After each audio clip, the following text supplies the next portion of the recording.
Dalam kondisi yang seperti itu, sehat, uangnya pas-pasan, pengen nabung, kok sedekah. Itu sedekah yang luar biasa, pahalanya besar. Nah kalau orang sakit sedekah biasa.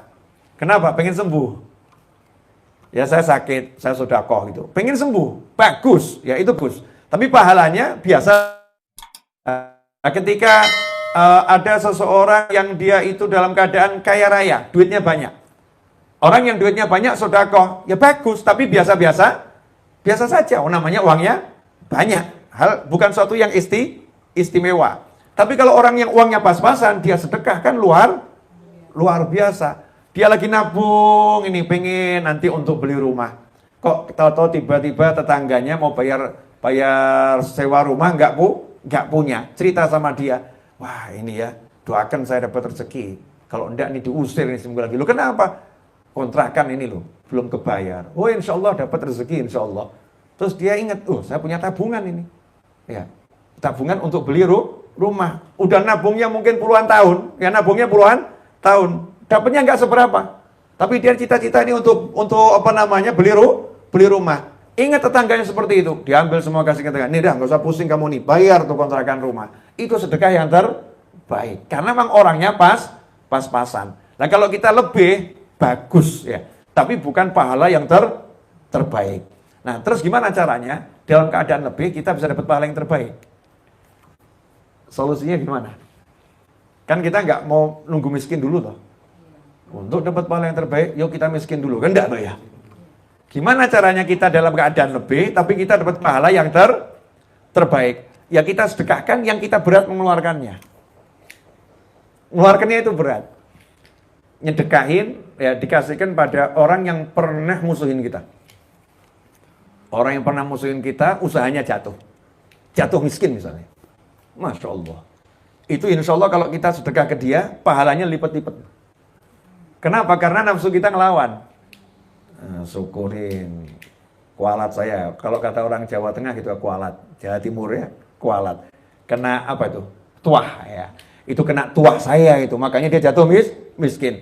Terhadap orang yang seperti ini, sedekahin. Dibantu. Sungguh-sungguh batunya ikhlas ditala. Ini pahalanya luar biasa. Jadi harus kita pintar ngelola sedekahnya. Terus kepada siapa lagi? Kepada kerabat. Ya kepada kerabat. Banyak orang nyumbang yayasan sana, ya panti sana, majelis sana. Bibiknya sendiri butuh duit gak dikasih. Keponakannya butuh modal kerja gak dikasih. Lebih utama dia bantu keponakannya, biar keponakannya jadi orang yang besar. Dia bantu bibiknya, gak minta. Ini sedekahnya pahalanya akan jauh luar biasa. Dibandingkan sedekah yang gak jelas. Ya sedekah gak jelas. Kemudian orang sakit. Orang sakit butuh sehat. Kitanya sehat, tapi ada orang sakit butuh sehat. Kalau dia dioperasi, menurut medis, insya Allah sehat. Biayanya besar. Sedekah pada orang itu sekali, lebih baik daripada sedekah ribuan kali pada orang lain yang nggak jelas. Sekali pada orang itu, duitnya gede yang kita keluarkan, tapi jelas itu. Menyelamatkan nyawa seseorang. Menyelamatkan nyawa, pahalanya nyawa kita akan diselamatkan sama Allah Ta'ala dari siksa api neraka. Itu akan besar. Nah, ikhwani rahimakumullah, yang menarik itu ternyata orang-orang miskin di zaman Nabi SAW itu iri sama orang-orang kaya. Karena orang-orang kayanya ahli sedekah, orang miskinnya nggak ada yang disedekahkan. Jadi udah miskin tingkat paling pol. Sahabat itu kalau udah miskinnya tingkat paling pol. Datang menghadap Nabi SAW, ya Rasulullah, kami ini kalah sama orang-orang kaya. Sholat sama sholat, tapi orang-orang kaya bisa sedekah, kita nggak bisa sedekah. Sedekah duit. Kalau senyum kita sedekah. Yang kaya juga senyum loh. Yang kaya juga senyum. Kita ngomong baik, yang kaya juga ngomong baik. Tapi mereka mengeluarkan duit banyak, kita nggak punya ya Rasulullah. Solusinya buat apa buat kami ini? Maka dijawab oleh Nabi SAW, kalau habis sholat ucapkan Subhanallah 33, Alhamdulillah 33, Allah Akbar 33, tutup dengan La ilaha illallah sampai akhir. Maka itu kamu akan mengalahkan orang-orang kaya yang ahli sedekah. Akhirnya habis sholat nih yang miskin-miskin nih sahabat baca itu Subhanallah, Subhanallah, Subhanallah, Subhanallah, Subhanallah, Subhanallah. Nah yang kaya dengar. Itu kok yang miskin dapat zikir khusus nih ya. Yang kaya ikut juga Subhanallah, Subhanallah ya. Subhanallah, Subhanallah. Akhirnya laporan lagi, ya Rasulullah, ini yang kaya curang nih. Kenapa? Ya ini sudah duitnya banyak, zikir kita juga direbut sama mereka.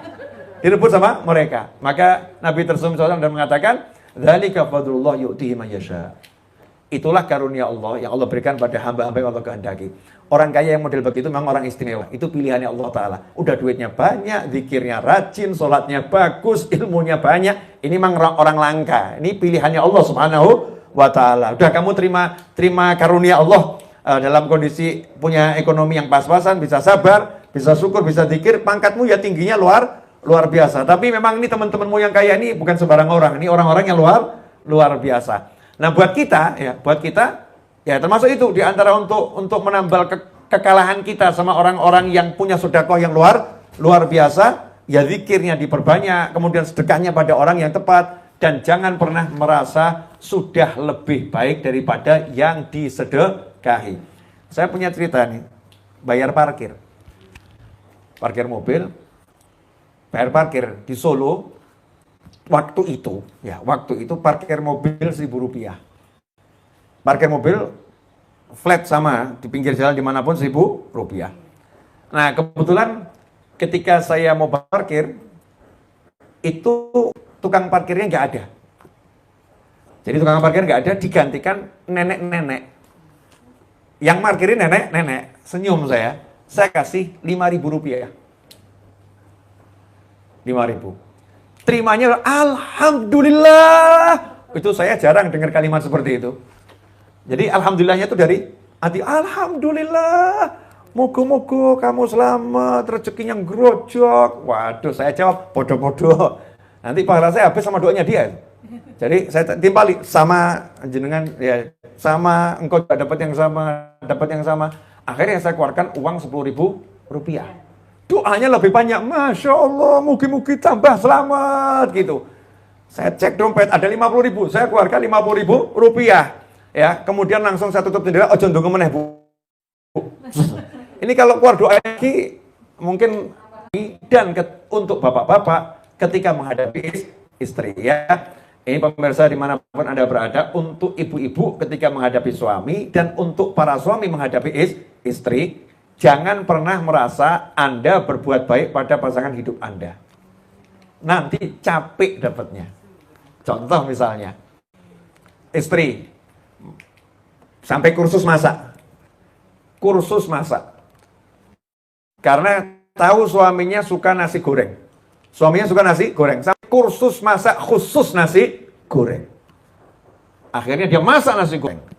Pagi-pagi disuguhkan sama suaminya. Sayang, nasi goreng, hasil kursus 10 hari.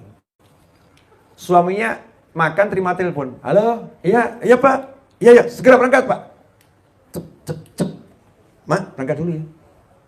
Sebel enggak kira-kira? Jujur Bu. Sebel enggak? Sebel, kesel, pegel gitu ya. Ini kursusnya 10 hari, bangunnya dari sebelum subuh. Ya udah kita berpeluh keringat, aroma enggak karu-karuan pagi-pagi demi menyenangkan hatinya. Dia cuma lap, enggak pakai terima kasih, enggak ada pujian sama sekali. Emang ini suami bejat model begini nih. Ya suami bejat, enggak tahu terima kasih. Nah, tapi kita jadi istri yang solihah. Gimana? Nyantai aja. Aku enggak pernah buatin buat dia kok. Aku lakukan semua ini untuk Allah Subhanahu wa Ta'ala. Ya Allah, aku udah persembahkan yang terbaik untuk suamiku. Maka begitu suaminya ngincipin sekali, loh, alhamdulillah. Komenmu nggak penting. Kalau sampai komen, itu namanya bonus. Ya, itu namanya bonus. Alhamdulillah. Oh, mah enak. Ya. Atau enak, yang enak. Alhamdulillah. Mungkin kita nanya, kurangnya apa? Ya, kurangnya apa? Tapi kalau kita minta komentar, sakit-sakit. Suami minta komentar dari istri yang baik. Masya Allah. Ini banyak WA masuk juga keluhan para suami. Bukan cuma istri yang ngeluh, para suami juga ngeluh. Jadi sudah kerja mati-matian, istrinya hidupnya sama handphonenya saja. Hadir orangnya hadir ini di sini ya. Entah di mana di sini. Wallahu a'lam. Jadi kalau suaminya datang itu bukan ditanya gimana kabarnya, bukan, tapi handphone yang dipegang. Mah, kopi mah? Iya bentar. Kopi mah bentar. Iya, teh bentar. Ya nih. nanggung ya, nanggung. Nah, nanggung katanya, drakornya nanggung. Ya.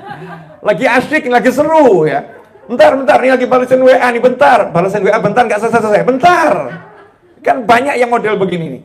Ini kok suami kemudian melihat perilaku istrinya seperti itu, minta balasan dari istrinya. Aku dari pagi ini keluar, cari nafkah buat kamu, buat anak-anak. Wah, aku minta kopi aja, kamu bilang nanti sebentar.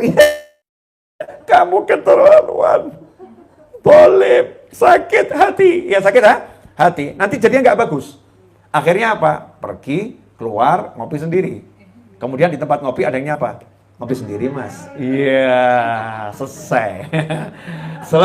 Selesai.